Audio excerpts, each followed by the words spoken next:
Katika dunia ya muziki wa sukusa na rumba, jina moja linalotamkwa kwa heshima kubwa ni Arusi Mabere, mwanamuziki aliyekuwa na sauti tamu, midundo inayotembea mbio na nyimbo ambazo zimefanya watu waishi kwa mdundo. Alikuwa King of Sukusa na historia yake ni ya kishujaa, ya ubunifu na ya kupoteza na kurejea, na mwisho wa maisha yeye ni heshima kubwa.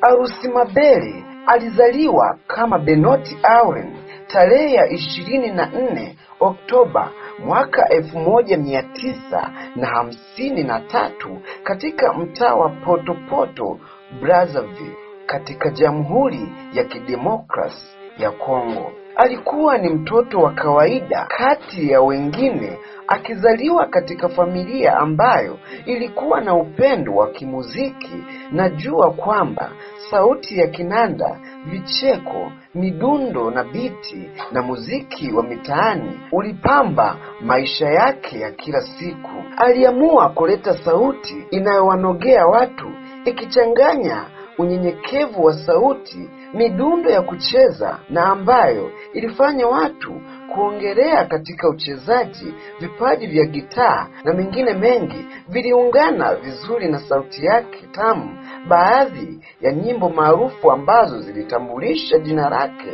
ni kama Embargo, Africa Mauso na Femme Ivorine na nyingine nyingi ambazo zilichezwa kwa nguvu katika mataifa tofauti Afrika na hata bara la Ulaya. Wakacheza katika maonyesho makubwa, konseri na matamasha katika nchi kama Kenya, Ivory Coast, Zaire na hata Ufaransa. Muziki wake uliweza kuvuka mipaka ya lugha na utamaduni.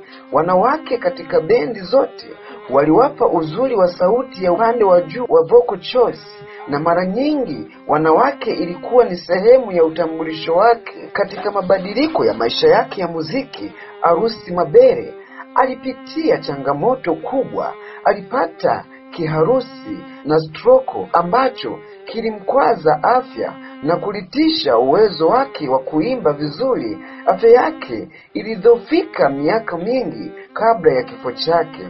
Pia alipatwa na saratani ya koo na matatizo ya kupumua. Hivyo, ingawa aliendelea kuimba mara kwa mara, alikuwa na wakati na kutokuwa na nguvu kama zamani. Kifo chake kilisikitisha sana wapenzi wa muziki wa sukusa na rumba. Mastaa wengi walimtaja kama baba, kingi, mmiliki na dansi, na walituma salamu za mwisho kupitia vyombo vya habari na mitandao ya kijamii.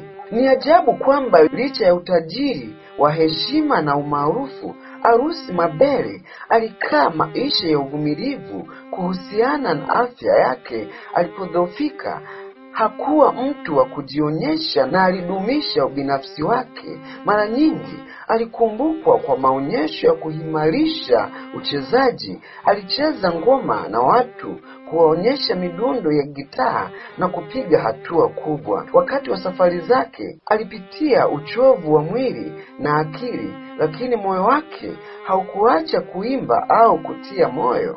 Arusi Mabere alituachia urithi mkubwa, muziki usio na mipaka, utamaduni wa sukusa wenye nguvu ya kusisimua, na mfano wa jinsi msanii anavyoweza kuenenda mbali na changamoto za afya na matatizo ya macho. Nyimbo zake bado zinaimbwa na zinasikika na kuchochea uchezaji wa muziki wake. Umejikwamua kutoka kwenye rekodi za zamani kuwa sehemu za tamasha na radio na hata remix za kisasa. Mafunzo kutoka maisha yake. Mdarati wa muziki haustahili kusitisha, hata ikiwa dhaifu. Uzuri wa sauti, ushawishi na imani katika kipaji ni vitu vinavyodumu milele na hata milele.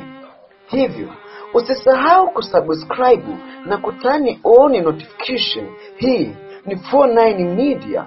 Asante sana kwa kunisikiliza.